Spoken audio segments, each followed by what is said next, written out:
Um amigo meu veio me visitar e perguntou por que eu dormia no quarto dos fundos. Minha nora sorriu com desprezo e disse: "Esta casa é minha." As velhas se calam. Ela não fazia ideia de quem ele era. E só 10 minutos depois...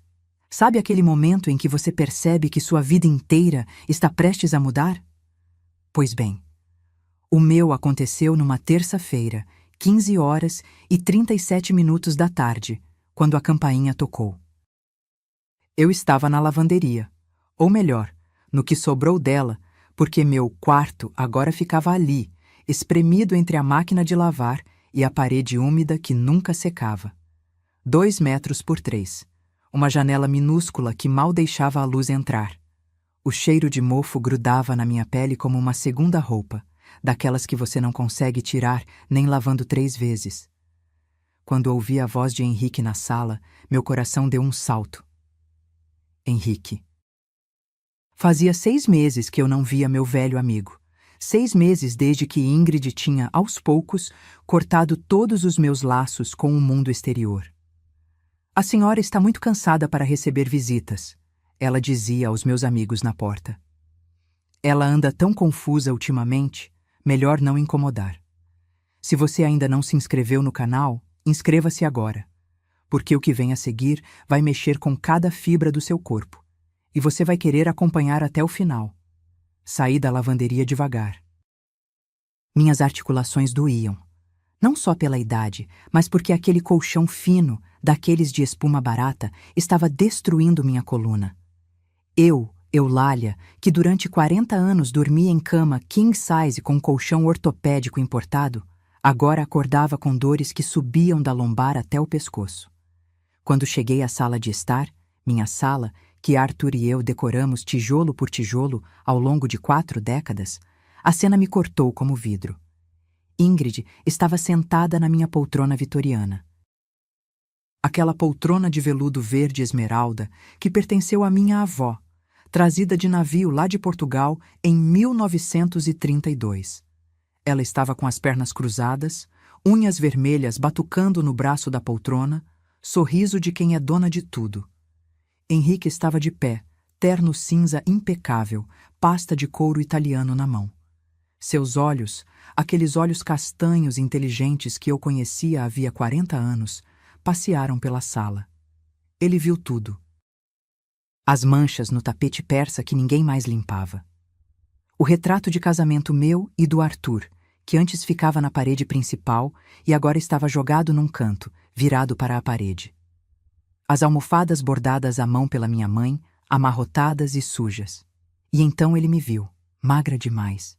O vestido que eu usava era velho, desbotado, não porque eu não tivesse outros, mas porque Ingrid tinha trancado meu closet e dizia que roupa boa era desperdício para quem não sai de casa. Meu cabelo, que sempre mantive bem cortado e pintado, estava grisalho e despenteado. Eu parecia 10 anos mais velha do que realmente era. Eulália. A voz dele saiu baixa, controlada. Mas eu conhecia Henrique. Eu via a raiva contida nos cantos da boca dele.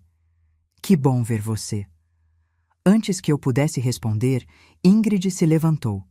30 anos, corpo de quem frequenta a academia religiosa, cabelo liso e brilhante caindo nas costas.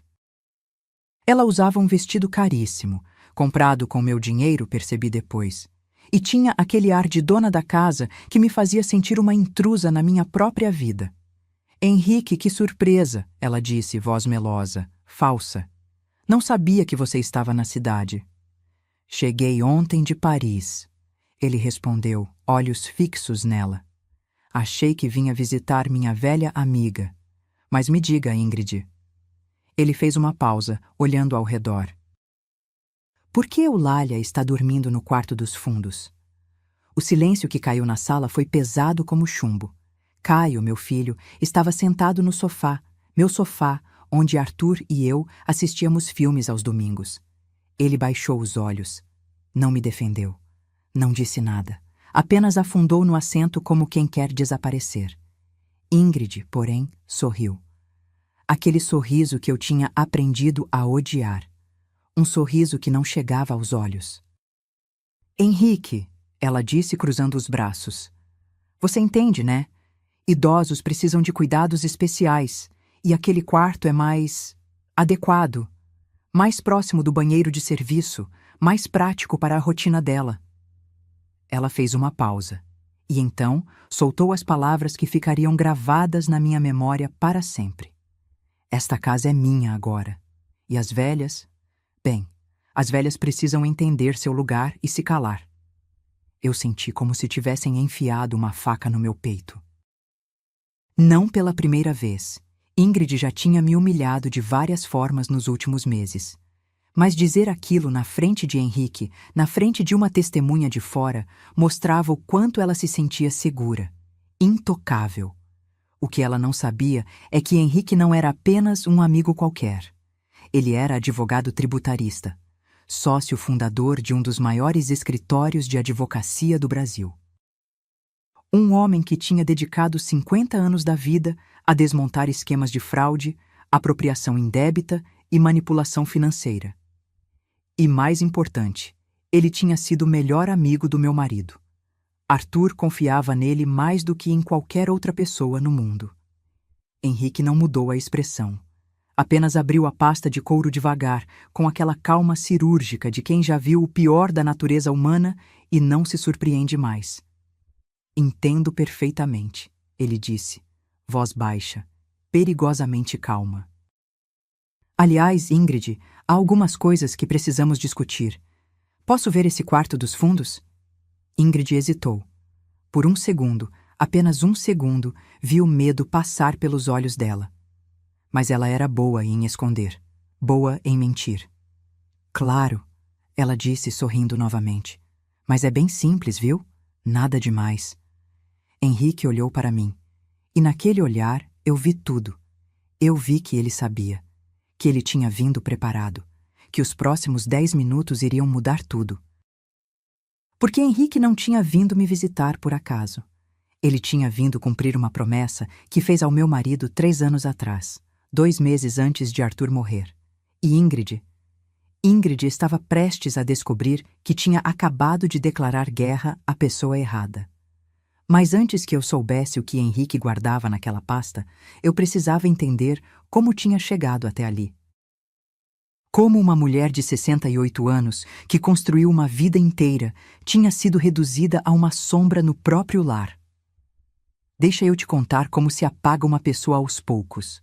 Não é com violência, não é com gritos, é com pequenos gestos, comentários soltos, sorrisos falsos. É como uma erosão. Você não vê a pedra sendo destruída, mas um dia olha e não sobrou nada. Quando Arthur morreu, há 3 anos, meu mundo desabou. 42 anos de casamento não se apagam facilmente. Ele teve um infarto fulminante numa manhã de domingo, enquanto regava as orquídeas no jardim. Caiu ali mesmo, entre as flores que ele tanto amava. Nem deu tempo de eu me despedir direito. Os primeiros meses foram um borrão de dor. Caio foi maravilhoso, preciso admitir. Ele dormia aqui em casa 3 vezes por semana, fazia compras comigo, sentava ao meu lado no sofá só para me fazer companhia. Meu filho. Meu único filho. Eu achava que jamais o perderia. Mas então apareceu Ingrid. Eles se conheceram num evento corporativo. Caio trabalha como gerente de projetos numa empresa de tecnologia. Ingrid era coordenadora de marketing, bonita, articulada, cheia de charme. 8 meses depois do funeral, Caio me apresentou ela num almoço de domingo. Lembro até hoje. Ela chegou com um buquê de lírios brancos. Porque a senhora merece flores, disse ela, sorrindo. Elogiou tudo na casa, a decoração, os quadros, as louças. Que bom gosto, dona Eulália. Esta casa tem história em cada canto. Eu gostei dela. Juro que gostei. Quando Caio me contou, 3 meses depois, que eles iam casar, eu abracei os dois. Dei minha bênção. Arthur teria ficado feliz em saber que nosso filho tinha encontrado alguém. O casamento foi bonito. Simples, mas elegante. Ingrid usou um vestido de renda que realçava cada curva do corpo dela. Durante a festa, ela veio até mim e disse: Obrigada por me aceitar na família, sogra. Vou cuidar muito bem do Caio. Eu deveria ter prestado atenção na palavra cuidar, porque para Ingrid, cuidar significava controlar. 2 semanas depois da lua de mel, ela e Caio apareceram aqui em casa. Mãe, disse meu filho, sentando ao meu lado, você não deveria ficar sozinha nesta casa enorme. A gente estava pensando, que tal se viéssemos morar com você? Seria bom para todos.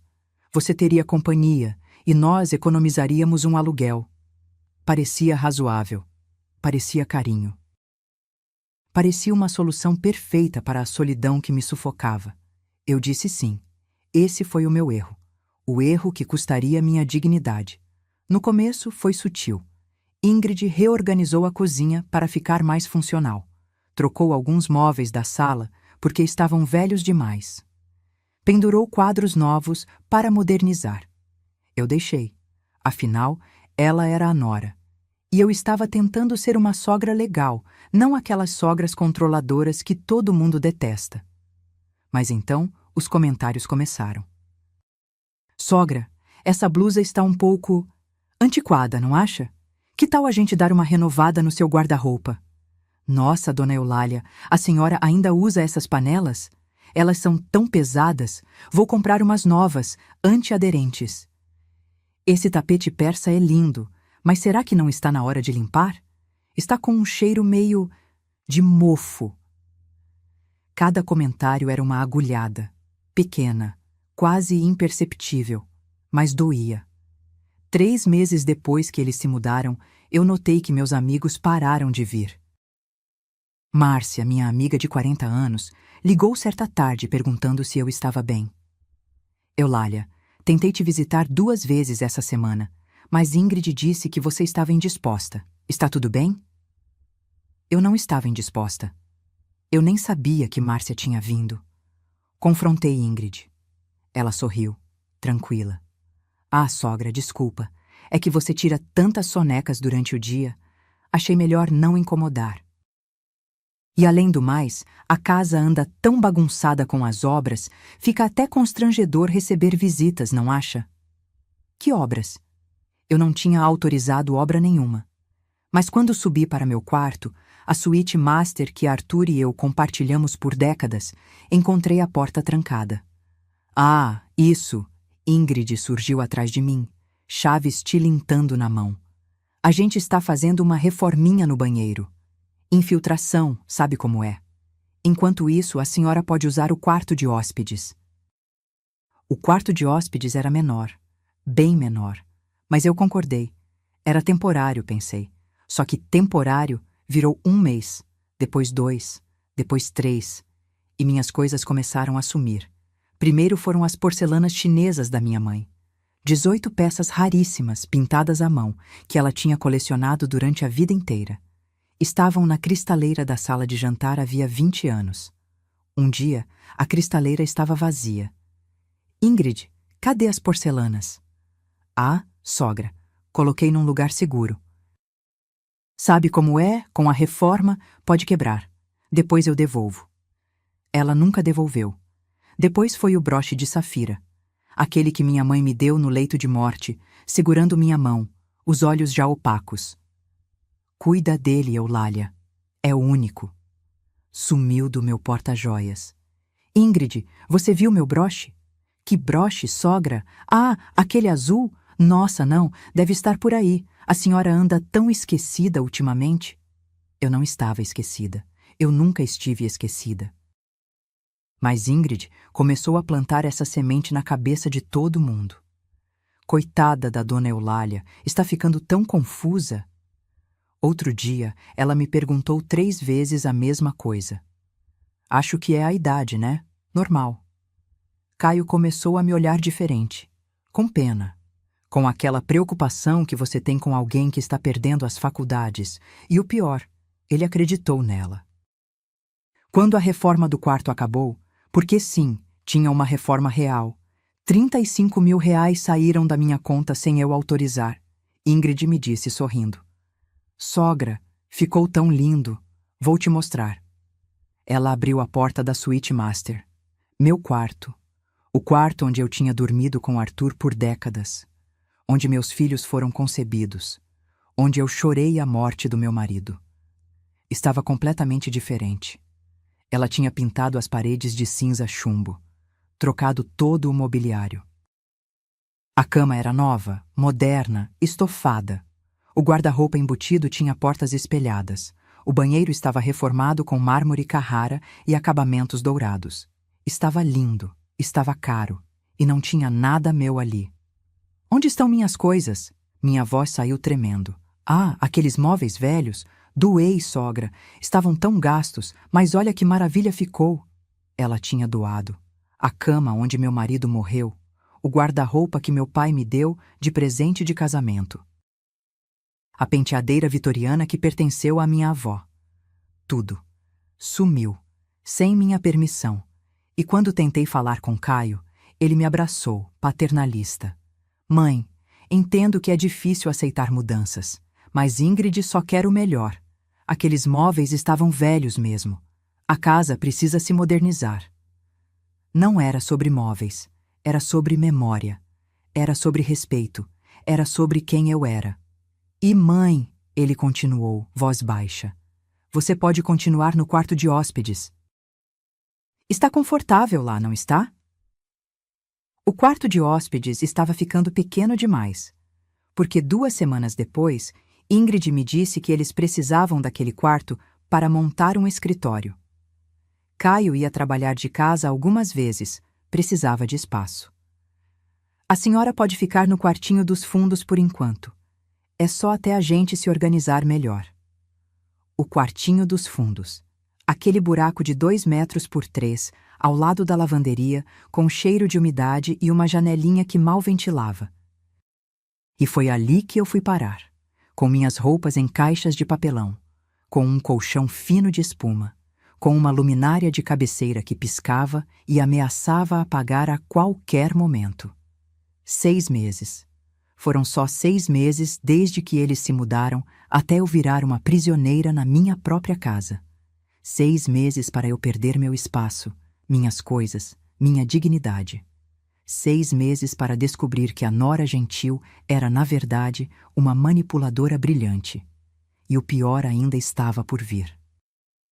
Porque Ingrid não queria só minha casa. Ela queria meu dinheiro. E ela tinha um plano para conseguir tudo. Você já se sentiu invisível dentro da própria casa? Não estou falando de solidão. Estou falando de ser tratada como um móvel velho que atrapalha, que ocupa espaço, que todo mundo quer ver sumido, mas não tem coragem de jogar fora. Era assim que eu me sentia todos os dias. Ingrid tinha assumido completamente. E quando digo completamente, é completamente mesmo. Ela mudou as fechaduras. Todas elas.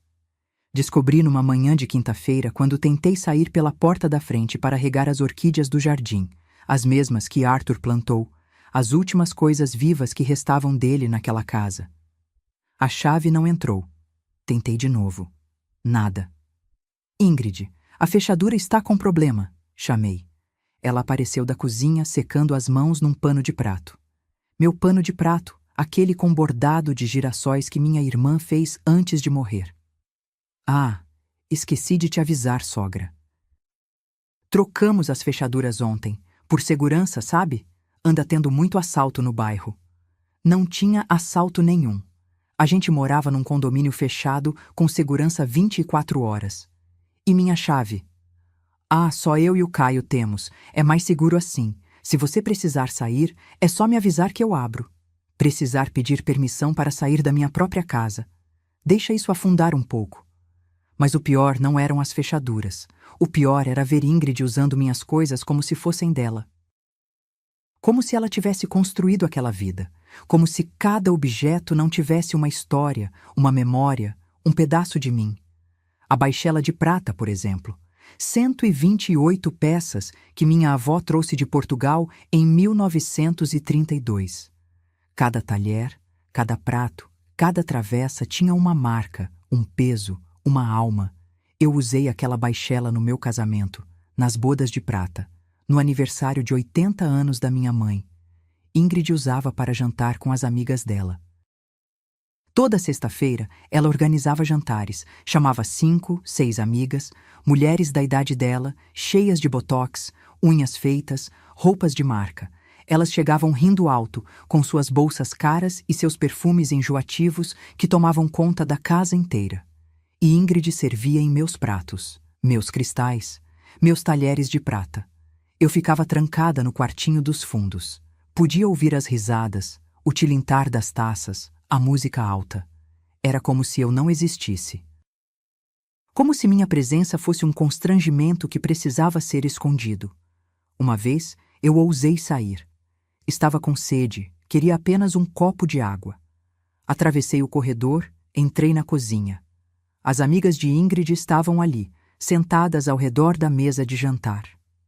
Minha mesa, aquela de mogno maciço que Arthur e eu compramos numa antiquário em Ouro Preto há 30 anos. Elas pararam de falar quando me viram. O silêncio foi instantâneo e pesado. Ah, sogra! Ingrid se levantou, sorrindo, mas os olhos estavam duros. Precisa de alguma coisa? Só vim pegar água. Claro, claro. Vou te trazer no quarto, fica tranquila. Volta para lá que você deve estar cansada. Ela me escoltou de volta como se eu fosse uma criança. Ou pior, como se eu fosse uma louca que não podia circular livremente. Quando voltou com o copo de água, ouvi ela dizer às amigas rindo: "Coitada, a idade está chegando, fica meio perdida às vezes." Elas riram também. Riram de mim. E naquela noite, enquanto elas bebiam vinho da adega que Arthur cultivou durante 20 anos, garrafas que custavam R$ 450 cada uma, eu fiquei no quartinho, olhando para o teto manchado de mofo, sentindo o gosto amargo da humilhação. Mas o que realmente me quebrou foi descobrir o que ela andava fazendo com meu dinheiro. Arthur tinha me deixado bem. Muito bem. Além da casa, que valia R$ 1.200.000, ele tinha investimentos, aplicações, uma aposentadoria generosa. Eu recebia cerca de R$ 18.000 por mês. Não era rica, mas era confortável. Suficiente para viver bem, viajar, ajudar meu filho. Só que o dinheiro começou a sumir. No começo, foram pequenas quantias. Ingrid me pedia para assinar cheques para pagar as contas da casa. Supermercado, luz, água, internet. Fazia sentido. Eles estavam morando comigo, era justo dividir as despesas. Eu assinava sem pensar muito. R$ 8.500, R$ 12.000, R$ 15.000. Mas então comecei a notar. R$ 15.000 de supermercado? Nós éramos só 3 pessoas. Mesmo comprando produtos caros, não dava isso. Pedi para ver as notas fiscais. Ah, sogra, joguei fora sem querer. Mas pode confiar, está tudo certinho. Confiar. Essa palavra estava começando a me dar náuseas. Quando finalmente consegui acessar meu extrato bancário, porque sim, Ingrid tinha mudado a senha do internet banking, dizendo que era para minha segurança, quase desmaiei. R$ 127.000, em 4 meses. Transferências, saques, compras, tudo autorizado com minha assinatura. Ou pelo menos, o que parecia ser minha assinatura. Loja de móveis, R$ 35.000. Joalheria, R$ 18.000. Cartão de crédito, que eu nem sabia que existia, R$ 42.000. Transferências para a conta de Ingrid, R$ 32.000. Minha cabeça rodou, meu estômago revirou. Procurei Caio. Ele estava na sala, mexendo no notebook. Caio, precisamos conversar. Ele mal levantou os olhos. Fala, mãe. Tem dinheiro sumindo da minha conta. Muito dinheiro. Agora ele olhou, mas não com preocupação, com irritação. Mãe, você autorizou todos esses gastos. Ingrid cuida das suas finanças para você não se preocupar. A senhora anda tão esquecida. Eu não estou esquecida. Minha voz saiu mais alta do que eu pretendia. Caio, são R$ 127.000. Eu não autorizei isso. Mãe, pelo amor de Deus, Ingrid está te ajudando. Se não fosse por ela, você estaria perdida nessa casa enorme, sem saber pagar uma conta. Você deveria agradecer em vez de ficar inventando essas coisas. Inventando. Meu próprio filho estava me chamando de mentirosa. Caio, eu criei você sozinha depois que seu pai morreu, quando você tinha 10 anos. Trabalhei 40 anos como contadora, administrei empresas, nunca deixei uma conta sem pagar, e agora você está dizendo que eu não sei cuidar do meu próprio dinheiro? Ele suspirou. Aquele suspiro cansado de quem lida com uma criança teimosa. Mãe, a idade chega para todo mundo. Não é vergonha nenhuma. Mas você precisa aceitar ajuda. Ele voltou ao notebook. A conversa para ele tinha acabado. Para mim, alguma coisa tinha morrido ali, porque eu percebi. Caio tinha escolhido, e ele não tinha escolhido mim. Naquela noite, sentada no colchão fino do quartinho dos fundos, eu chorei. Chorei pela primeira vez desde que Arthur morreu. Chorei pelo meu casamento, pelo meu filho, pela minha casa, pela minha dignidade. Mas no meio das lágrimas, uma coisa começou a crescer dentro de mim. Raiva. Não raiva destrutiva, raiva construtiva. A raiva que acende um fogo onde antes só tinha cinzas. Porque eu não era uma velha confusa. Eu não era uma coitadinha que precisava ser tutelada. Eu era Eulália, 68 anos, contadora aposentada, mulher que construiu uma vida, que criou um filho, que sobreviveu à morte do amor da sua vida. E se Ingrid achava que ia me destruir sem luta, ela estava muito, muito enganada. Porque naquela madrugada, em silêncio, eu comecei a traçar um plano. Um plano que levaria tempo, paciência, inteligência. Mas que no final faria Ingrid pagar por cada humilhação, cada mentira, cada real roubado. Foi numa madrugada de agosto que tudo mudou dentro de mim. 3h15 da manhã. Sei porque olhei para o relógio digital quebrado que piscava na mesinha ao lado do colchão. Estava acordada havia horas, olhando para as manchas de umidade no teto. Aquelas manchas tinham formatos estranhos. Uma parecia um dragão, outra um rosto distorcido. Eu ficava ali, noite após noite, catalogando manchas como se fossem constelações do meu próprio inferno particular. Mas naquela noite foi diferente. Porque eu percebi uma coisa. Ingrid tinha cometido um erro. Um erro que mulheres como ela sempre cometem quando se sentem poderosas demais, seguras demais. Ela tinha me subestimado. Ingrid via uma velha de 68 anos, cabelos brancos, mãos trêmulas, morando num quartinho miserável. Ela via uma vítima, uma coitada. Alguém que tinha desistido. Mas ela não via quem eu realmente era.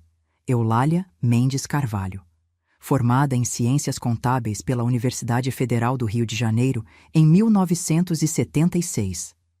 40 anos de carreira numa multinacional, subindo de assistente até diretora de controladoria. Mulher que auditou balanços de empresas multimilionárias, que encontrou fraudes escondidas em planilhas complexas, que nunca, em 4 décadas, deixou passar um número errado. Números não mentem. E números eram a minha língua materna. Levantei da cama devagar, as articulações estalando. O chão estava gelado. Agosto em São Paulo é assim. Dias quentes, noites congelantes. Abri a porta do quartinho com cuidado para não fazer barulho. A casa estava em silêncio. Caio e Ingrid dormiam na suíte do 2º andar. Minha antiga suíte. Fui até a cozinha em passos silenciosos. Meu coração batia forte, mas não de medo, de propósito, de determinação. Liguei o laptop velho que ainda funcionava. Ingrid tinha me dado um novo, mais fácil de usar, mas eu tinha guardado o antigo justamente para isso. Ela não sabia que eu sabia usar computadores. Deixei ela pensar que eu era uma analfabeta digital. Conveniente. Acessei minha conta bancária pelo site do banco. A senha nova, aquela que Ingrid tinha mudado para minha segurança, eu tinha descoberto semanas atrás. Estava num post-it colado embaixo do teclado do computador dela. Pessoas arrogantes são descuidadas. E então comecei. Abri uma planilha no Excel, minha velha amiga de 4 décadas. Criei colunas, data, valor, destinatário, descrição, autorização, e comecei a transferir cada movimentação dos últimos 6 meses para aquela planilha. Levei 3 horas. Quando terminei, o sol estava começando a nascer. Uma luz pálida entrava pela janela da cozinha, iluminando minha obra. R$ 186.400. Esse era o valor total que tinha sumido da minha conta. Não 127 mil como eu pensava antes. 186 mil. Mas o mais importante não era o valor, era o padrão. 12 transferências para a conta de Ingrid, sempre em valores quebrados para parecer despesas variadas. R$ 3.700, 5.900, 2.500, 14 cheques descontados. E aqui estava o ouro. Eu nunca, em toda a minha vida, assinei cheque com a letra inclinada para a direita. Minha assinatura sempre teve inclinação para a esquerda, característica que adquiri quando quebrei o pulso aos 30 anos e precisei reaprender a escrever. Mas aquelas assinaturas nos cheques, todas inclinadas para a direita. Falsificação. Fotografei cada página do extrato com meu celular velho. Ingrid também tinha me dado um smartphone novo, mais moderno, mas eu mantive o antigo guardado. Tirei fotos dos cheques compensados, das transferências, de tudo. E então comecei a procurar outra coisa. No armário da área de serviço, que ficava ao lado do meu quartinho e que Ingrid raramente abria porque não gostava de limpeza pesada, eu tinha guardado caixas. Caixas com documentos que ela achava que eu tinha jogado fora. Encontrei a pasta verde, aquela que tinha os inventários das antiguidades da casa, feitos quando Arthur morreu. 16 itens sumidos. O broche de safira, avaliado em R$ 28 mil. 3 porcelanas chinesas, as outras 15 eu ainda não tinha localizado. R$ 13 mil cada. Um castiçal de bronze do século XVIII que ficava no hall de entrada. R$ 5.800. Um relógio de bolso suíço que pertenceu ao meu avô. R$ 18 mil. A lista continuava. Cada item, cada memória, cada pedaço da minha história tinha sido vendido. Transformado em dinheiro para Ingrid gastar em roupas, joias, jantares. Fotografei tudo. Voltei para o quartinho antes que eles acordassem. Guardei tudo num envelope pardo, embaixo do colchão. E então, peguei o celular velho e fiz algo que não fazia havia 6 meses. Liguei para Henrique. Ele atendeu no 3º toque. Voz sonolenta, mas alerta. Eulália. Minha voz saiu trêmula, mas firme. Henrique, preciso de você. Preciso de ajuda, mas não posso falar agora. Onde você está? Em Paris. Reuniões com clientes. Volto daqui a 15 dias. Quando voltar, venha me ver, por favor. E Henrique, não avise que vem. Apareça de surpresa. Houve uma pausa. Depois. Eulália, você está bem? Está em perigo? Não estou em perigo físico, mas... Minha voz falhou. Mas estou sendo roubada, manipulada, e meu filho acredita nela, não em mim. Entendo. A voz dele mudou. Ficou dura, profissional. A voz do advogado que havia defendido centenas de casos. Você tem provas? Tenho. Guarda bem, não deixa ela descobrir. Você consegue aguentar mais 15 dias? Consigo. Então aguenta. Porque quando eu voltar vamos acabar com isso, te prometo. Desliguei. E pela primeira vez em meses, sorri. A partir daquele dia, eu me tornei outra pessoa. Por fora, continuei a mesma.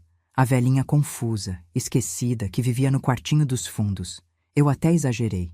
Comecei a perguntar as coisas 2 vezes. A esquecer nomes. A parecer mais frágil. Ingrid adorou. Ela baixou a guarda completamente. Começou a ser ainda mais descuidada. Deixava documentos espalhados, falava ao telefone sem fechar a porta, comemorava com as amigas sobre como estava fácil. E eu documentava tudo. Gravei conversas onde ela debochava de mim com Caio. Fotografei mais extratos. Encontrei recibos de vendas das minhas antiguidades em sites especializados. Descobri que ela tinha aberto um cartão de crédito em meu nome com limite de R$ 50.000, todo estourado. 15 dias. Foi o tempo que Henrique levou para voltar de Paris. 15 dias que pareceram 15 anos. Mas eu aguentei. Porque eu sabia que a vingança servida fria é mais saborosa. E quando Henrique tocasse aquela campainha, quando Ingrid abrisse a porta sorrindo, sem saber quem realmente estava ali, o império de mentiras dela ia desmoronar. E eu ia estar lá, na primeira fila, para assistir cada segundo da queda. Instagram, Facebook, redes sociais. Ferramentas maravilhosas que Ingrid dominava como uma mestra. Descobri por acaso, numa tarde de terça-feira. Ela tinha deixado o celular na cozinha enquanto tomava banho. A tela estava desbloqueada. E lá estava, o perfil dela com quase 20.000 seguidores. Vida em família é tudo, dizia a bio. Comecei a rolar o feed e meu estômago embrulhou. Foto dela abraçada comigo no jardim, sorrindo. Legenda: cuidar da minha sogra amada é minha maior alegria.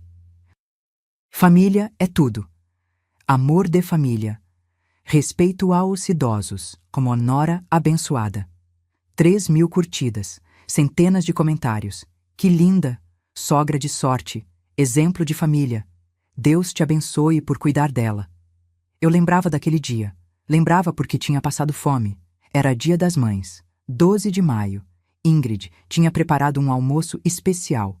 Peru assado, farofa, arroz de açafrão, saladas elaboradas. O cheiro tomou a casa inteira.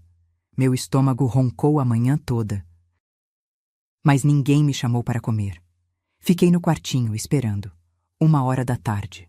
2, 3. Ouvi risos vindos da sala de jantar. Ouvi o tilintar de talheres, de taças. Eles estavam comendo.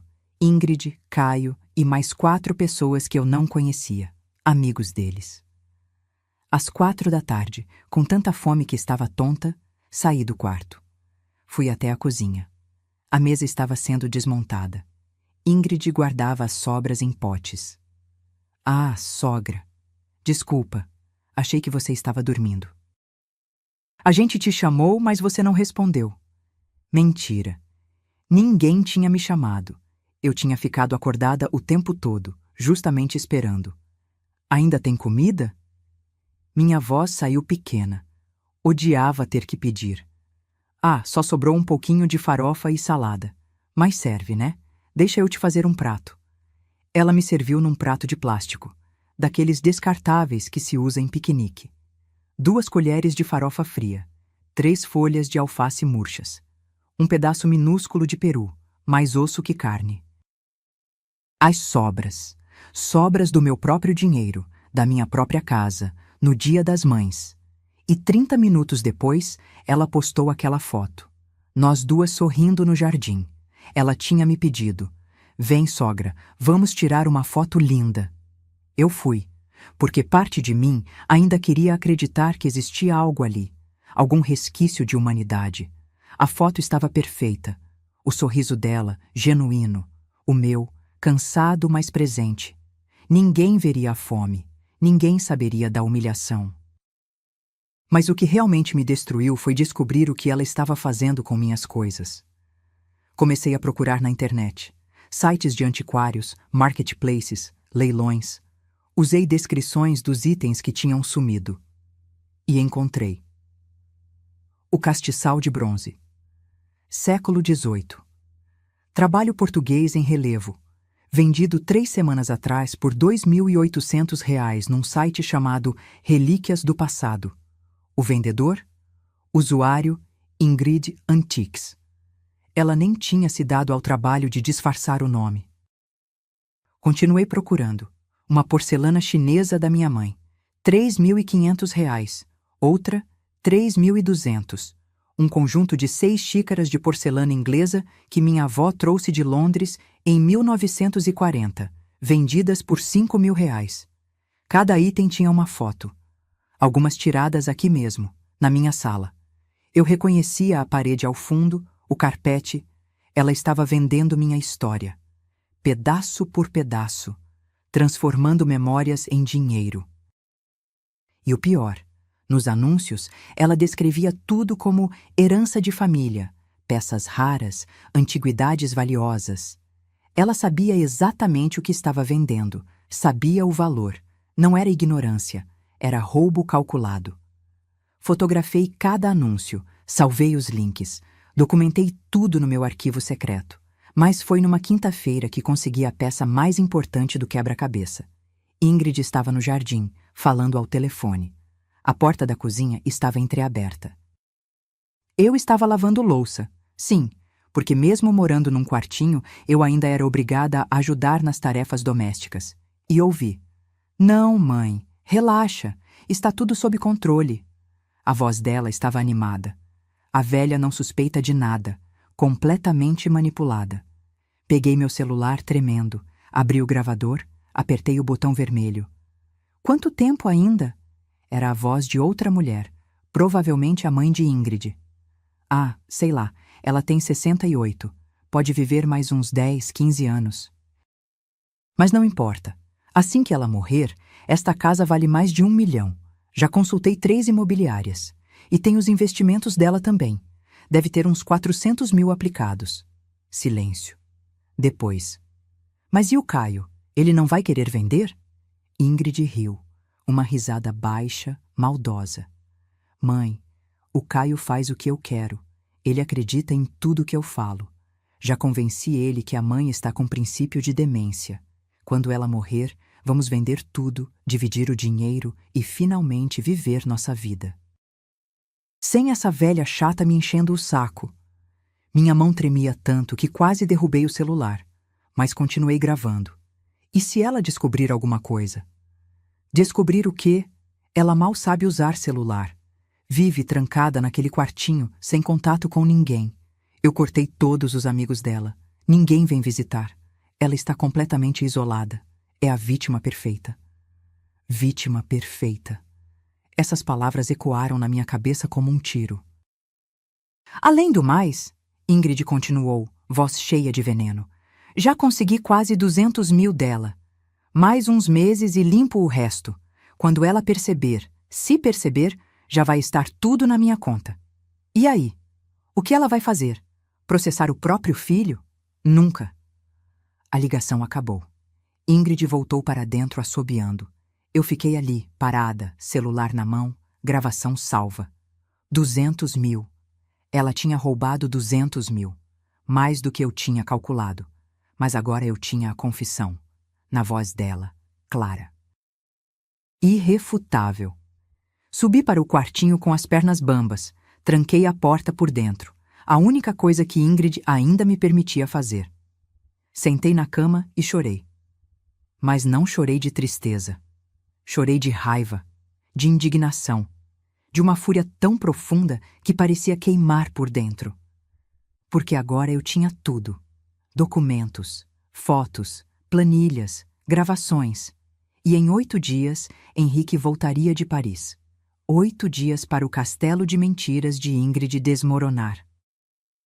8 dias para ela descobrir que a vítima perfeita era, na verdade, muito mais inteligente do que ela jamais imaginou.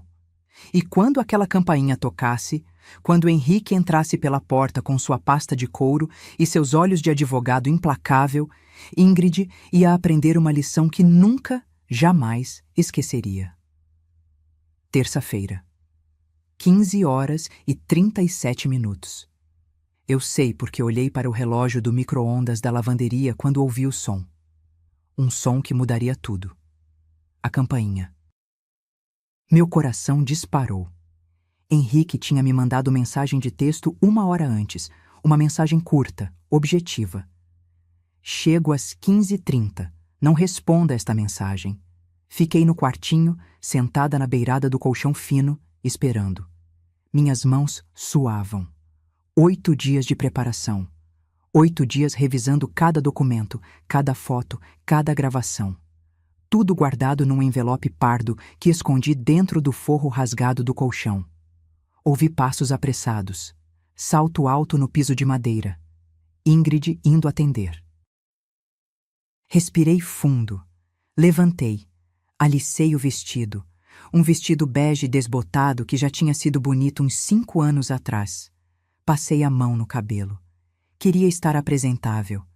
Queria que Henrique visse exatamente no que eu tinha me tornado. A voz dele ecoou pela casa. Ingrid, que prazer te ver. Tom educado, cordial. Mas eu conhecia Henrique havia 40 anos. Conhecia cada nuance daquela voz. E aquilo ali era a voz que ele usava em tribunais. Controlada, perigosa. Henrique! A voz dela estava animada, surpreendentemente alegre. Que surpresa! Não sabia que você estava no Brasil. Cheguei ontem, vim direto de Paris. Estava com saudades da Eulália. Cadê ela? Silêncio breve. Depois. Ah, ela deve estar descansando. Sabe como é? A idade. Ela dorme bastante durante o dia. Mentira. Eu estava acordada. Sempre estive acordada. Saí do quartinho devagar. O corredor era estreito, mal iluminado. Passei pela lavanderia, pela despensa, até chegar à sala de estar. E vi. Henrique estava impecável. Terno cinza chumbo, corte italiano, provavelmente uns R$ 8.000. Gravata azul marinho com listras discretas, cabelo grisalho penteado para trás. Pasta de couro caramelo na mão, daquelas executivas, com fechos dourados. Ele tinha 71 anos, mas parecia 10 anos mais novo. Porte ereto, olhar afiado. A postura de quem passou a vida inteira em salas de reunião, comandando audiências. Ingrid estava na minha poltrona vitoriana. Vestido preto justo, decote que mostrava mais do que escondia, cabelo solto caindo nos ombros. Unhas vermelhas, recém-feitas, provavelmente R$ 300 na manicure. Ela sorria. Aquele sorriso falso que eu tinha aprendido a reconhecer. Caio estava no sofá, celular na mão. Quando viu Henrique, ficou levemente pálido. Ele sabia quem era Henrique. Sabia que ele tinha sido o melhor amigo do pai. Sabia que Henrique não era homem de fazer visitas sociais sem motivo. Eulália. Henrique veio até mim, segurou minhas mãos. As dele estavam quentes, firmes. As minhas tremiam. Ele olhou nos meus olhos, e naquele olhar vi tudo. Vi que ele tinha entendido meu desespero silencioso nas ligações, que ele tinha vindo preparado, que não ia sair dali sem resolver isso. Como você está? A voz dele saiu baixa, íntima, a voz de um amigo de 4 décadas. Estou bem, menti. Mas meus olhos disseram a verdade. E Henrique leu cada palavra não dita. Ele olhou ao redor. Viu o tapete persa manchado de sujeira. Viu o retrato do meu casamento virado para a parede. Viu a mobília nova que Ingrid tinha colocado. Moderna demais, fria demais, sem alma nenhuma. Depois olhou para mim de novo. Para o vestido desbotado. Para o cabelo grisalho e mal cortado. Para as olheiras profundas embaixo dos meus olhos. Eulália, ele disse, voz ainda controlada, mas com uma tensão crescente. Cadê seu quarto? Quero ver como você está instalada. Ingrid se levantou num pulo. Ah, Henrique, que bobagem! Você quer tomar um café? Acabei de fazer bolo de laranja. Quero ver o quarto dela. Não era pedido, era ordem. Ingrid hesitou. Por 3 segundos, contei mentalmente. Ela hesitou. Depois forçou uma risada. Claro, claro. Mas é simples, viu? A gente está reformando a casa ainda, então ela está num quartinho temporário. Temporário? A voz de Henrique cortou como navalha. Há quanto tempo? Ninguém respondeu. Eulália, me mostra. Caminhei na frente. Sentia o olhar de todos nas minhas costas. Atravessei a sala, o corredor, passei pela cozinha. A cada passo, minha dignidade pisoteada gritava por justiça. Abri a porta do quartinho. Henrique entrou. Ficou parado no meio daquele espaço minúsculo. 2 metros por 3. Colchão no chão, fino como papel. Uma caixa de papelão servindo de criado mudo. A luminária quebrada que piscava. Minhas roupas empilhadas em caixas ao longo da parede. O cheiro de mofo, denso, sufocante. A janela minúscula por onde mal entrava luz. A parede com manchas escuras de umidade. O banheiro de serviço ao lado, com a descarga quebrada que fazia barulho a noite toda. Vi o maxilar de Henrique travar. Vi as mãos dele fecharem em punhos ao lado do corpo. Vi a veia na têmpora pulsar. Ele se virou devagar. Caminhou de volta para a sala. Eu o segui, coração disparado. Ingrid estava de pé, braços cruzados, tentando parecer confiante. Mas havia algo nos olhos dela agora. Um lampejo de nervosismo. Henrique, ela começou, voz ainda doce. Eu sei que parece ruim, mas... Parece ruim? Ele repetiu. A voz estava baixa. Perigosamente baixa. Você colocou uma mulher de 68 anos, dona desta casa, num quartinho de empregada com mofo na parede? É temporário, Ingrid insistiu. Estamos reformando. Reformando? Henrique deu 2 passos na direção dela. Vi a suíte master quando passei pelo corredor. Está impecável, reformada, cara. E Eulália está dormindo ao lado da lavanderia. Ele olhou para Caio. Você sabia disso? Caio baixou os olhos. É temporário. A Ingrid... A Ingrid o quê? A voz de Henrique subiu pela primeira vez. A Ingrid mandou você enfiar sua mãe num buraco?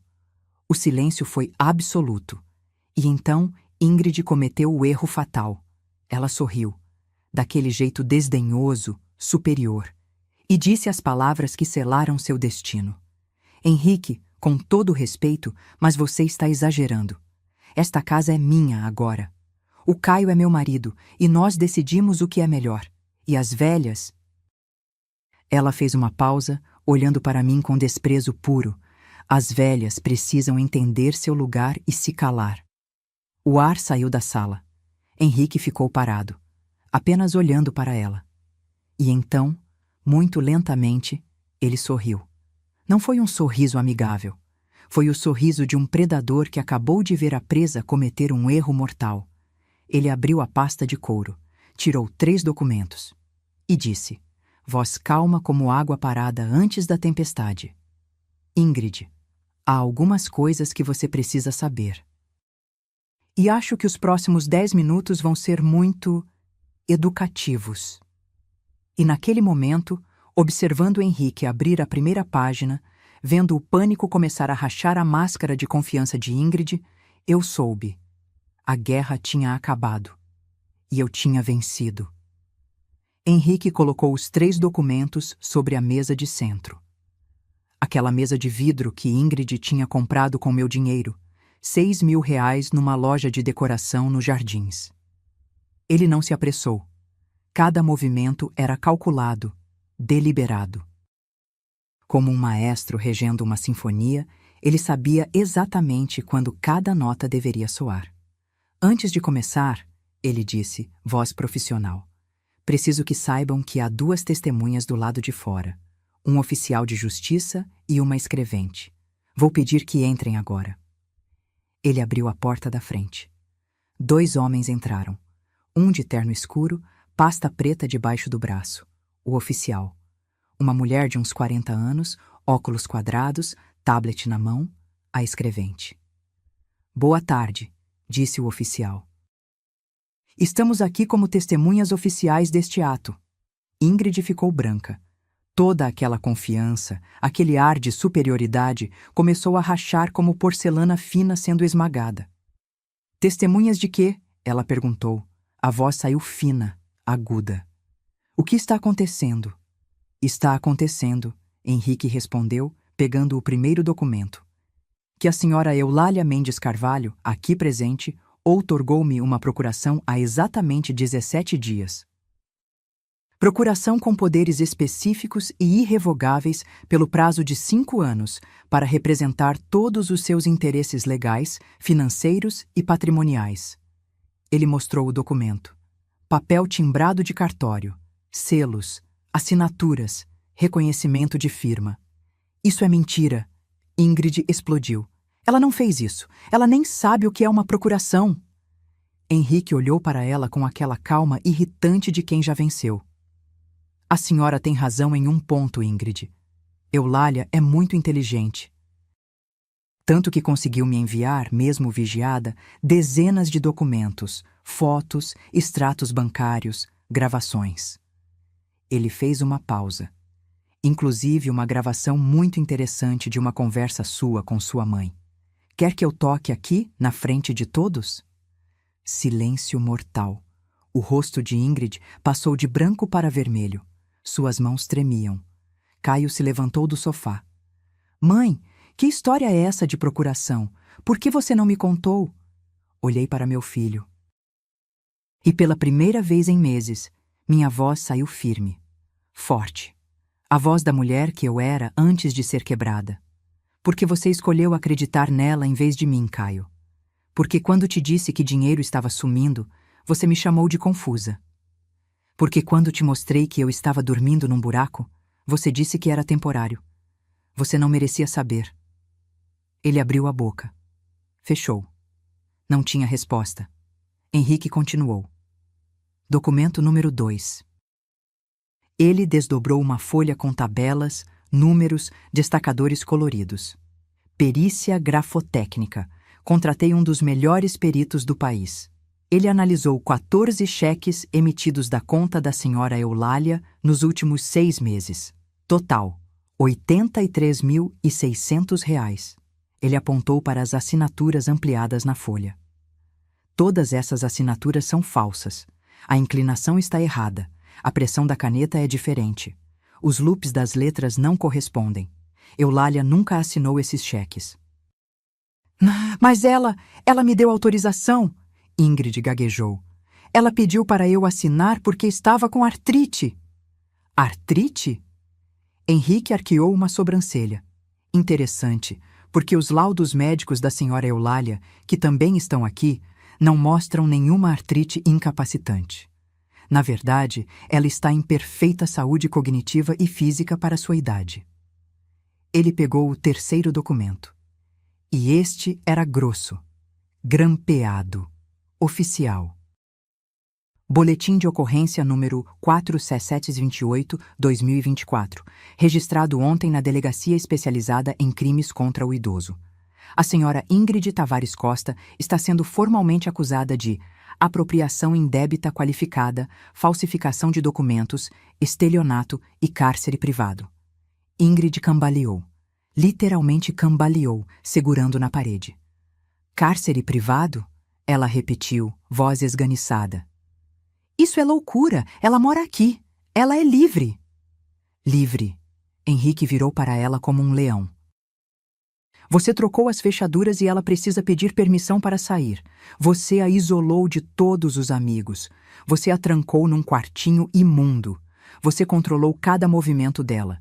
Isso, Ingrid, é cárcere privado e é crime. Ele abriu a pasta novamente. Começou a tirar mais papéis. Extrato bancário mostrando transferências não autorizadas no valor total de R$ 186.400. Print screens de vendas de antiguidades em sites especializados. Todas as peças pertenciam a Eulália, todas vendidas por você. Recibos de compras feitas com cartão de crédito aberto fraudulentamente em nome dela. Cada papel que ele colocava na mesa era uma condenação, uma prova irrefutável. E a cereja do bolo. Henrique pegou o celular, conectou a uma caixa de som portátil que tirou da pasta. Uma gravação. Ele apertou play. A voz de Ingrid encheu a sala. A velha não suspeita de nada. Completamente manipulada. Assim que ela morrer, esta casa vale mais de 1 milhão. O Caio faz o que eu quero. Ela é a vítima perfeita. A gravação continuou. Cada palavra venenosa, cada plano revelado, cada demonstração de crueldade e ganância. Quando acabou, o silêncio era sepulcral. Caio estava pálido como papel. Ele olhou para Ingrid, depois para mim, depois para o chão.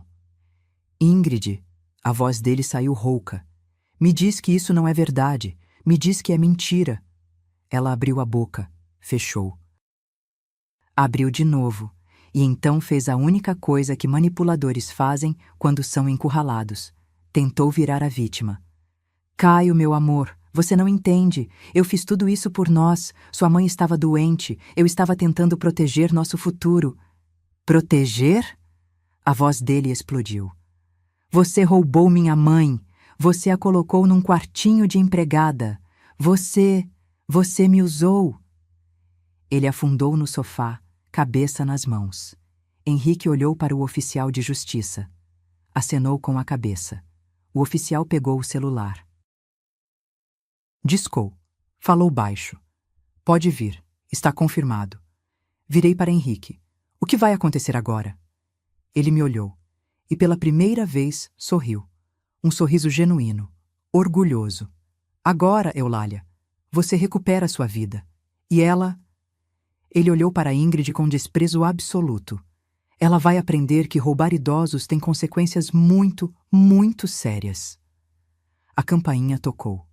2 policiais estavam na porta, e Ingrid finalmente entendeu que o jogo tinha acabado. E ela tinha perdido tudo. Os 2 policiais entraram na sala como se fossem parte de uma coreografia que Henrique tinha ensaiado perfeitamente.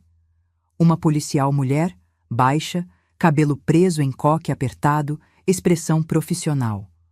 Um policial homem, alto, ombros largos, algemas penduradas no cinto. Senhora Ingrid Tavares Costa? A policial perguntou. Ingrid estava encostada na parede, respiração acelerada. Os olhos dela corriam de um lado para o outro, procurando uma saída que não existia. Eu tenho direito a um advogado, ela conseguiu dizer. Claro que tem, a policial respondeu, voz neutra. Pode ligar para ele da delegacia. Por enquanto, preciso que venha conosco. A senhora está sendo conduzida para prestar depoimento sobre acusações de estelionato qualificado, apropriação indébita e falsificação de documentos. Isso é ridículo. Eu não fiz nada. Ingrid tentou soar indignada, mas a voz saiu esganiçada, desesperada. Caio, faz alguma coisa. Fala para eles que isso é mentira. Meu filho estava sentado no sofá, cabeça baixa, mãos tremendo. Ele levantou os olhos. Vi lágrimas ali. Pela primeira vez, acho que ele realmente estava vendo quem Ingrid era. Ingrid, a voz dele saiu quebrada. Você realmente fez isso? Roubou minha mãe? Eu não roubei. Eu administrava o dinheiro dela, para o nosso bem, para a nossa família. Nossa família? Caio se levantou num pulo. Você colocou minha mãe para dormir numa lavanderia. Você vendeu as coisas dela.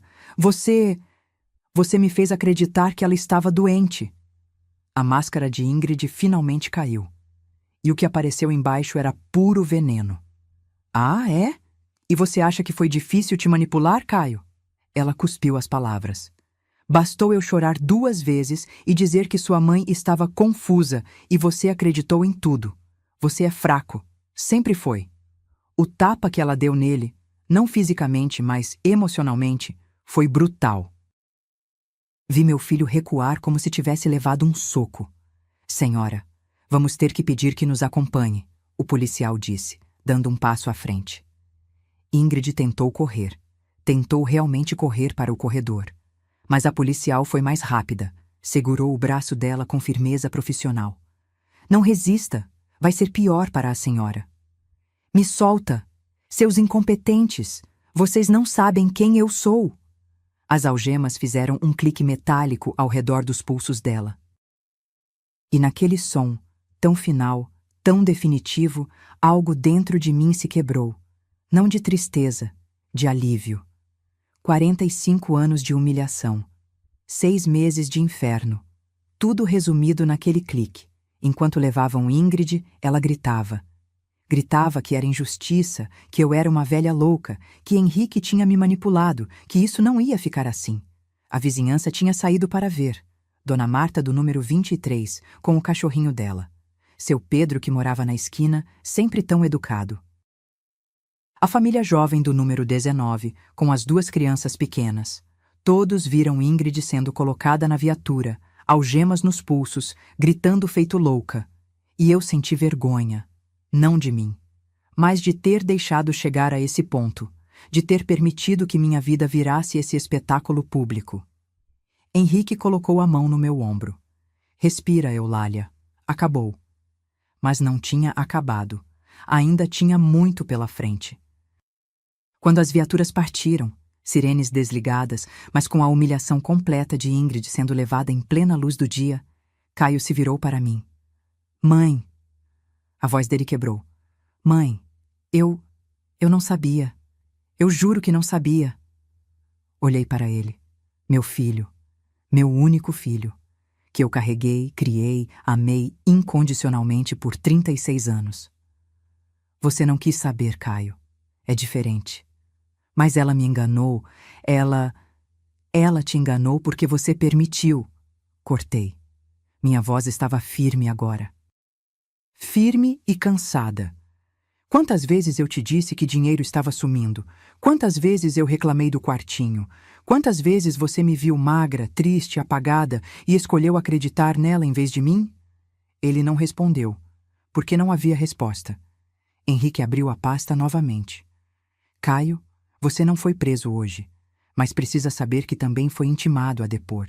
A polícia vai investigar se você sabia ou participou ativamente desses crimes. Por ora, você é considerado testemunha. Mas dependendo do que descobrirem, pode virar cúmplice. Caio empalideceu ainda mais. Eu não sabia. Eu juro que achei que ela estava cuidando da minha mãe.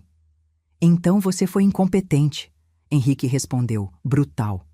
Porque qualquer filho que realmente se importa teria percebido que a própria mãe estava dormindo num buraco. O oficial de justiça se aproximou com mais documentos. Doutor Henrique, a liminar foi deferida. A senhora Eulália tem posse exclusiva da residência a partir deste momento. O senhor Caio tem 72 horas para retirar seus pertences pessoais. O quê? Caio olhou de um para o outro. Vocês estão me expulsando da casa? Esta casa pertence à sua mãe, Henrique explicou. Apenas a ela. E após tudo o que aconteceu, ela tem o direito legal de decidir quem mora aqui, e ela decidiu que você precisa sair. Caio me olhou. Olhos vermelhos, rosto destruído. Mãe! Você está me expulsando? Eu sou seu filho. E aqui, neste momento, eu precisava fazer a coisa mais difícil que uma mãe pode fazer. Você é meu filho, concordei. Mas você também foi conivente com meu sofrimento. E eu preciso de tempo, Caio. Preciso de espaço. Preciso desta casa de volta. Preciso de mim de volta. Mas eu não tenho para onde ir. Você tem um salário de 12 mil reais por mês como gerente de projetos, Henrique respondeu. Pode alugar um apartamento, pode se virar. Sua mãe se virou a vida toda. Agora é sua vez. A escrevente começou a fazer um inventário rápido da casa, fotografando cômodos, listando itens. Henrique explicou que era para documentar tudo, cada móvel, cada objeto, para comprovar o que tinha sido roubado ou vendido. E foi durante esse inventário que descobriram mais. No quarto que Ingrid e Caio ocupavam, minha antiga suíte dentro do closet reformado, havia caixas. Caixas com joias, roupas com etiquetas ainda penduradas, bolsas de marca. Sapatos importados. Tudo comprado nos últimos 6 meses, a escrevente anotou. Estimativa aproximada, 60 mil reais em roupas e acessórios. 60 mil reais, do meu dinheiro, enquanto eu usava vestidos desbotados.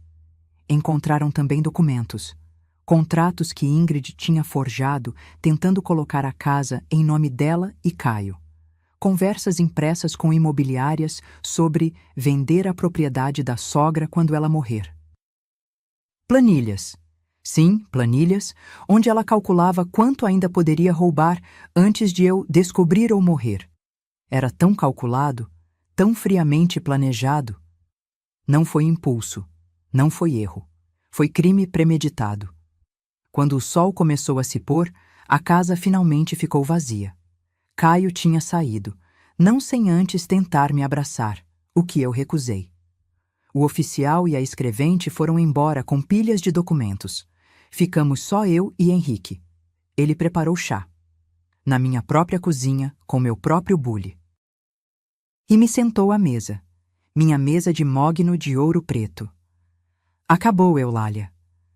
Mas ainda havia uma última revelação, uma que mudaria tudo o que eu pensava saber sobre Arthur, sobre Henrique e sobre como eu nunca, de verdade, estive sozinha.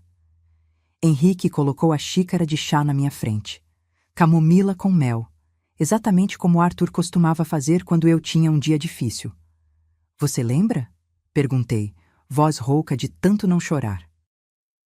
Lembro de tudo sobre vocês dois, ele respondeu, sentando na cadeira ao meu lado. 42 anos de amizade não se apagam.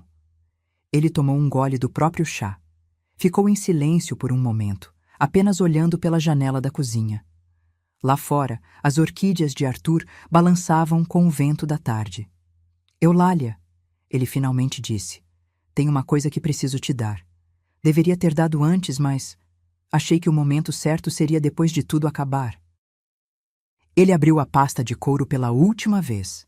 De um compartimento lateral, tirou um envelope. Papel creme, pesado, de qualidade. Estava lacrado com cera vermelha, do tipo que Arthur usava para documentos importantes. Meu nome estava escrito na frente. A caligrafia dele. Aquela letra inclinada, elegante, inconfundível. Minha mão tremeu quando peguei o envelope. Quando? Minha voz falhou. Quando ele te deu isso? 2 meses antes de morrer. Ele me chamou no escritório dele. Disse que precisava conversar sobre algo importante. Muito importante. Henrique pausou, olhos brilhando com memórias. Ele estava diferente naquele dia, mais sério, pesado. Quando fechou a porta, ele me disse: Henrique, preciso que você me prometa uma coisa. Se algum dia a Eulália precisar de ajuda, de verdade, não ajuda simples, você vai estar lá. Vai proteger ela de qualquer coisa, qualquer pessoa. Eu segurava o envelope contra o peito. Podia sentir o peso dele. O peso de palavras que Arthur escreveu, sabendo que nunca me veria ler. Ele te deu dinheiro também? Perguntei, lembrando do que Henrique tinha mencionado antes. 150 mil reais. Disse que era para custos legais, se fosse necessário. Para garantir que você nunca ficasse desamparada, mesmo que isso significasse processar pessoas que você ama. 150 mil. Arthur tinha guardado isso, planejado isso, previsto isso. Ele sabia? Minha voz saiu num sussurro. Ele sabia sobre Ingrid? Não sobre Ingrid especificamente. Mas ele desconfiava do Caio, da influência que pessoas erradas poderiam ter sobre ele. Arthur amava o filho de vocês, Eulália, mas ele conhecia as fraquezas dele. Isso doeu. Doeu porque era verdade. Com dedos trêmulos quebrei o lacre de cera. Abri o envelope. Dentro, 3 páginas escritas à mão. A letra de Arthur preenchendo cada linha com cuidado. Comecei a ler. E precisei parar na primeira frase porque as lágrimas começaram a cair. Leia em voz alta, Henrique pediu gentilmente. Ele gostaria que eu ouvisse também. Respirei fundo, limpei os olhos e li. Minha querida Eulália, se você está lendo isso, significa que eu já parti. Significa que você está sozinha de uma forma que nunca imaginou que estaria. E significa, provavelmente, que algo deu errado. Muito errado. Eu te conheço, meu amor. 42 anos de casamento me ensinaram cada detalhe de quem você é. Sua força, sua bondade.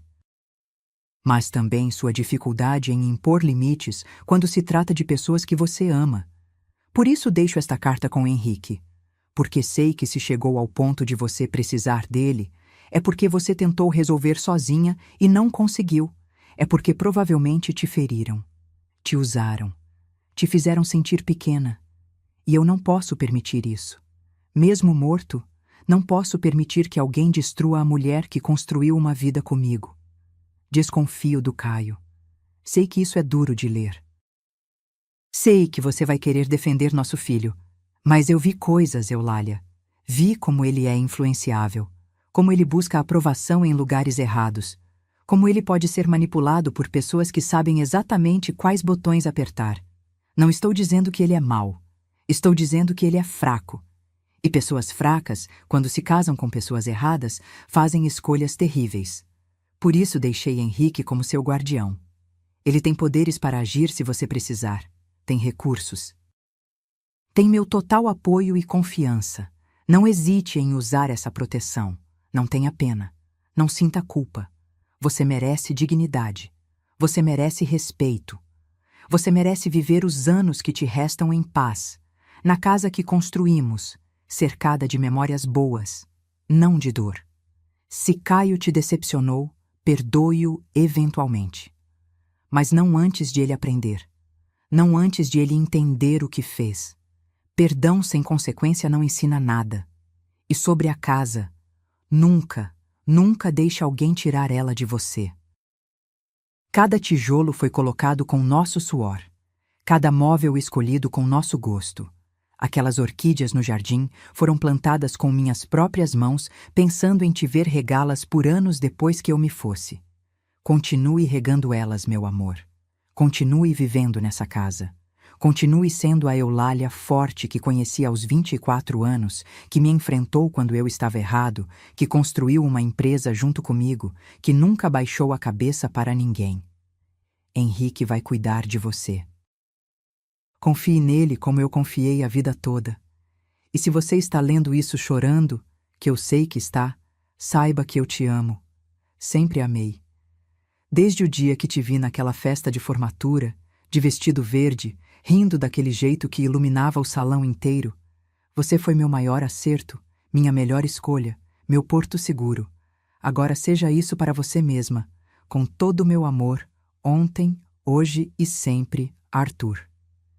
Terminei de ler e não consegui segurar. Desabei. 42 anos de amor resumidos em 3 páginas. Um homem que, mesmo sabendo que ia morrer, pensou em me proteger, que previu meu sofrimento e tentou evitar. Henrique colocou a mão sobre a minha. Não disse nada. Apenas ficou ali. Chorei por Arthur, pela vida que tivemos, pela vida que ele não viu. Chorei por mim, pelo inferno que passei. Chorei por Caio, pelo filho que ele poderia ter sido e não foi. Mas no meio das lágrimas, algo mais surgiu. Gratidão, porque Arthur tinha razão. Ele sempre teve razão. E mesmo depois de morto, através de Henrique, através daquela carta, através do plano que ele construiu, Arthur ainda estava me protegendo. Eu nunca estive sozinha. Nunca. Ele me procurou num sábado de manhã. Henrique disse baixinho. 2 semanas depois daquela conversa no escritório, levou todos esses documentos, instruções detalhadas, contatos, estratégias. Ele montou um plano completo caso você precisasse um dia se defender legalmente de alguém. Ele sabia que ia morrer? Não sei, mas ele sabia que precisava te preparar um escudo, mesmo que você nunca soubesse que ele existia. Segurei a carta contra o peito de novo. Podia quase sentir Arthur ali, seu cheiro de loção pós-barba, seu jeito calmo de resolver problemas, sua risada baixa quando eu fazia piada ruim. Obrigada, disse para Henrique, por cumprir a promessa. Eu faria de novo 1000 vezes, ele respondeu. Vocês 2 foram minha família quando eu não tinha ninguém. Quando minha esposa morreu, quem me acolheu? Você e Arthur. Quando quase desisti da advocacia, quem me deu força? Você e Arthur. Isso... Ele apontou para os documentos espalhados na mesa. Isso foi o mínimo que eu podia fazer.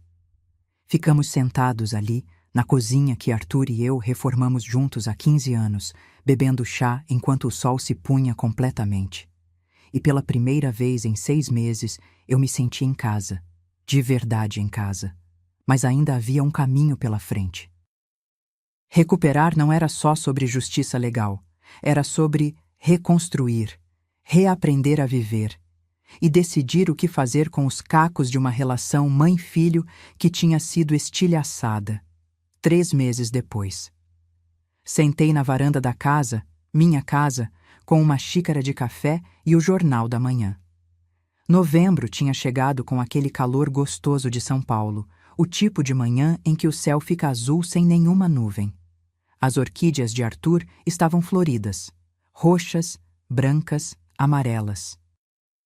Eu regava elas todos os dias, como ele pediu na carta, e cada vez que via uma flor nova desabrochar, sentia que ele estava ali, de alguma forma, sorrindo. A sentença de Ingrid tinha saído na semana passada. 4 anos e 3 meses de prisão em regime semiaberto. Condenação por estelionato qualificado, falsificação de documentos e apropriação indébita. A juíza tinha sido dura. Durante a audiência, ela olhou para Ingrid e disse algo que ficou gravado na minha memória. Crimes contra idosos demonstram uma crueldade particular. A senhora não roubou apenas dinheiro, roubou dignidade, paz, segurança, roubou de quem deveria proteger. Ingrid teria que restituir R$ 220.400, tudo que tinha desviado, com juros e correção monetária, mais 50 mil de danos morais. Como ela não tinha esse dinheiro, os bens foram arrestados. As roupas de grife, as joias, tudo vendido em leilão judicial. Nem assim deu para cobrir a dívida toda. O restante ela vai pagar em prestações pelo resto da vida. Justiça poética? Talvez. Mas não me trouxe a alegria que eu imaginava. Só trouxe fechamento. Porque vingança não cura. Justiça não apaga 6 meses de humilhação. O que cura é reconstruir. E foi isso que fiz. A primeira coisa foi recuperar o que Ingrid tinha vendido. Henrique contratou um investigador particular que rastreou cada item. O broche de safira da minha mãe? Estava numa joalheria em Moema. Comprei de volta por R$ 32.000, 4.000 a mais do que Ingrid recebeu. As porcelanas chinesas? Encontramos 14 das 18 peças em antiquários diferentes. As outras 4 nunca apareceram. Provavelmente vendidas para colecionadores particulares. Cada objeto que voltava para casa era como recuperar um pedaço de mim. Reformei o quartinho dos fundos. Não para morar, nunca mais pisaria ali para dormir. Transformei em biblioteca. Coloquei as estantes de mogno que estavam no depósito, a poltrona de leitura que Arthur usava, a luminária de bronze que ele ganhou do pai. Pendurei fotos nossas nas paredes, nossa formatura, nosso casamento, viagens que fizemos. Caio bebê. Porque sim, Caio ainda existia na minha história. Não podia apagar meu filho, mesmo que quisesse. Ele me ligava toda semana. No começo eu não atendia. Depois comecei a atender, mas mantinha distância. Conversas curtas, objetivas. Estou bem, Caio. E você? Nada profundo. Nada íntimo.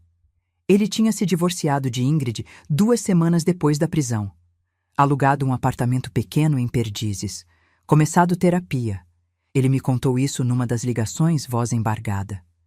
Preciso entender como deixei isso acontecer, mãe. Como fui tão cego. Eu queria perdoá-lo. Parte de mim queria muito. Mas perdão verdadeiro não é instantâneo. Não é algo que você dá porque é o certo. É algo que cresce devagar, como as orquídeas de Arthur. Precisa de tempo, de cuidado, de provas de que a pessoa mudou. No mês passado, Caio apareceu na porta, sem avisar, com uma caixa nas mãos. Mãe, ele disse quando abri. Achei isso no depósito do apartamento que aluguei. Ingrid tinha guardado. São suas. Dentro da caixa estavam as 4 porcelanas que faltavam.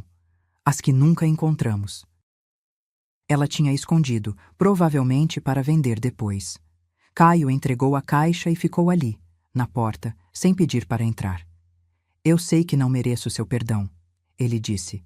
Sei que fui um péssimo filho. Mas vou passar o resto da vida tentando provar que posso ser melhor, mesmo que você nunca me perdoe completamente. Peguei a caixa. Olhei para meu filho. 36 anos. Olhos vermelhos de tanto chorar. Magro. Tinha perdido uns 10 quilos desde que tudo aconteceu. Entre, falei. Vamos tomar café.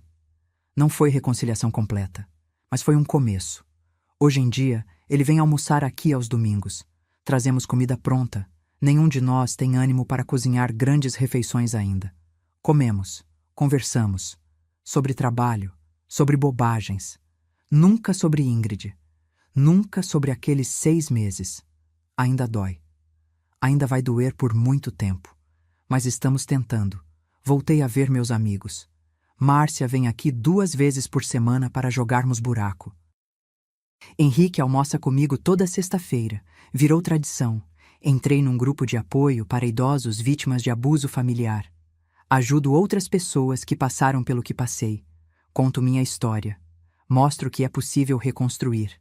A casa voltou a ser minha. Voltei a dormir na suíte master, mas antes reformei tudo de novo. Tirei o que Ingrid colocou. Trouxe móveis antigos de volta. Coloquei a cama onde Arthur e eu dormimos por décadas. Às vezes, de noite, ainda sinto falta dele. Do calor dele ao meu lado. Da respiração dele no silêncio. Mas também aprendi a gostar da minha própria companhia. Descobri que solidão e solitude são coisas diferentes. Solidão é vazia. Solitude é cheia. Cheia de você mesma. Tenho 68 anos. Estatisticamente, ainda posso viver mais 15, 20 anos. E esses anos vão ser meus. Ninguém vai me tirar eles. Ninguém vai me colocar num quartinho. Ninguém vai me fazer sentir invisível. Porque eu não sou invisível. Sou Eulália Mendes Carvalho, contadora aposentada, viúva, mãe, sobrevivente. E se tem uma coisa que aprendi nesses 3 meses, é que dignidade não é algo que te dão. É algo que você reclama, que você luta para manter, que você protege com unhas e dentes. Olho para as orquídeas balançando no vento, para o céu azul sem nuvens, para a xícara de café fumegante na minha mão, e sorrio, porque hoje, finalmente, eu voltei a ser eu mesma. Se você está assistindo isso e reconhece essa história, seja na sua vida ou na de alguém que você ama, saiba, você não está sozinha. Abuso contra idosos é real, é cruel, e é mais comum do que imaginamos, mas também saiba, você pode reagir, pode buscar ajuda, pode recuperar sua vida. Nunca é tarde para se levantar. Nunca é tarde para dizer não. Nunca é tarde para recuperar sua dignidade. E se você é filha, filho, neto, neta, olhe para os idosos ao seu redor. Realmente olhe. Pergunte se estão bem. Não apenas tudo bem, mas, de verdade, você está sendo tratado com respeito? Está feliz? Está seguro? Porque às vezes a pessoa está gritando por ajuda em silêncio e só precisa de alguém que escute. Esta foi minha história. Real, dolorosa, mas também vitoriosa. E se ela tocou seu coração, me conta nos comentários de onde você está assistindo. Deixe um like para que mais pessoas vejam. E se inscreva no canal para continuar acompanhando histórias de vida como esta. Porque histórias precisam ser contadas, para que outras pessoas saibam que não estão sozinhas e que sempre, sempre existe um caminho de volta para casa. Fim.